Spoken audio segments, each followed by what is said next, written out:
கணவன் மனைவிக்குள்ள பிரிவு வருத்தங்கள் வரக்கூடியதை சந்திக்கிறோம். அதற்கான தசாபுத்திகள் வரும்போது அந்த பிரச்சனையெல்லாம் சந்திக்கிறோம். இதெல்லாம் ஒரு புறம் இருக்குல்ல. சரி, இதற்கு காரணம் யார் சார்? எனக்கு கணவன் மனைவிக்குள்ள பிரிவுகள் வருவதற்கு காரணம் யார்? நாமளே தானா? இந்த கிரகங்களுடைய தசாபுத்திகளில் நம்மளை பிரித்து விட்டுருக்கா? நம்மளுடைய அப்பா அம்மா தான் இந்த கணவனுடைய பிரிவுக்கு காரணமாக இருக்காங்களா? பல வகையான குற்றச்சாட்டுகளை மாற்றி மாற்றி சுமத்துறோம். யாருமே அந்த குற்றங்களை நியாயப்படுத்துறதில்லை.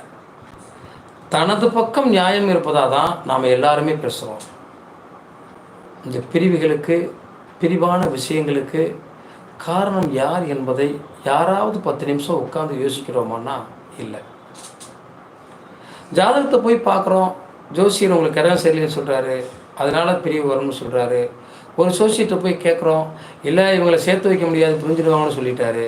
ஒரு சோசியத்தை போய் கேட்டோம், இல்லை சேர்ந்துருவாங்கன்னு சொல்கிறாரு.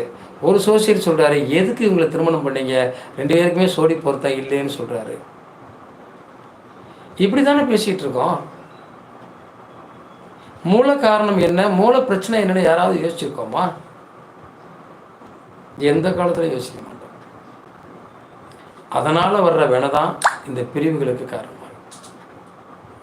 நிறைய பேருடைய வாழ்க்கையில் நம்ம பார்க்கும்போது குழந்தைகளான பிறகு 3 குழந்தைகள் 5 குழந்தைகள் இருக்குது, 2 குழந்தைகள் இருக்குது, அதற்கப்புறம் கணவன் மனைவி கருத்து வேறுபாடால் பிரிவு. சாதாரண விஷயம் இல்லைங்க. கணவன் மனைவி பிரிவு என்பது உங்களோட போயிடல, உங்களுடைய சந்ததிகளுடைய வாழ்க்கையை பாதிக்குது. உங்களுக்காக பிறந்த அந்த குழந்தைகளுடைய எதிர்காலம் பாதிக்குது. சார் ஜாதகமே அப்படி தான் சார் இருக்கான். எங்கள் அம்மா போய் பார்த்துட்டு வந்தாங்க, எங்கள் அப்பா போய் பார்த்துட்டு வந்தாங்க. எத்தனை பேர் சார் இந்த கதை சொல்லிட்டு இருக்கீங்க? ஜாதகத்தில் நிலைகள் நல்லா இருக்கா இல்லையாங்கிறத ஆய்வு பண்ண வேண்டிய டைம் எப்போ?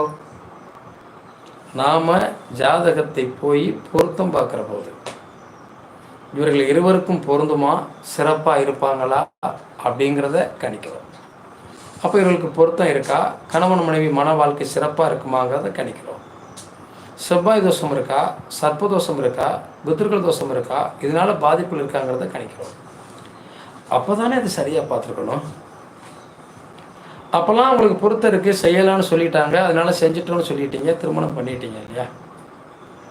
அதற்கப்புறம் திசாபுத்திகள் மாறுது, கிரகங்கள் சரியில்லாத சூழ்நிலை வருகிற போது யாராவது ஒரு ஜோதிடரை போய் பார்க்கிற போது அதற்கான அட்வைஸ் பண்ணுவார், அதுக்கான அறிவுரை சொல்லுவாங்க. அவங்க கண்டிப்பாக சொல்லுவாங்க.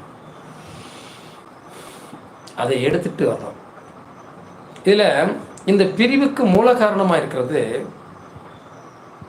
ஒவ்வொருத்தரும் அவங்க அப்பா அம்மாவை சொல்கிறாங்க. கணவனாக இருந்தால் என் மனைவியை பற்றி பிரச்சனை இல்லை, இந்த பிரிவுக்கு காரணம் அவங்க அப்பா அம்மா தான், ஒன்று சொல்லி கொடுத்து இந்த பிள்ளை சண்டை போடுது, பிரச்சனை பண்ணுது, அதனால தான் எங்களுக்குள்ளே பிரச்சனை வருது, காரணமே அவங்க அம்மா தான் அல்லது அவங்க அப்பா தான் அப்படின்னு சொல்கிறீங்க. இன்னும் ஒரு படி மேலே போனால் ஒரு பெண் என்ன சொல்கிறாங்கன்னா, என் கணவர் ரொம்ப நல்லவர் தான், நாங்கள் அனுசரித்து போயிடுவோம், ஆனால் அவங்க அப்பா அம்மா தான் என்னை வாழ விடுறாங்கல்ல, உள்நாட்டம்னு சொல்லி கொடுக்குறாங்க அப்படின்னு சொல்கிறாங்க. இதற்கு மூல காரணம் எங்கிருந்து வருது? இந்த சண்டைக்கு பிரச்சனைக்கு மூல காரணமாக எந்த இடத்துல விதை போடுறீங்க? ஒரு விஷயம் நீங்கள் நல்லா புரிஞ்சுக்கோங்க. இந்த உலகத்தில் பிறந்த ஜீவராசிகளில் நாமளும் ஒன்று. இறைவன் படைப்பில் நாமளும் இந்த உலகத்தில் ஒரு உயிர் ஜீவனாக தான் பிறந்திருக்கோம்.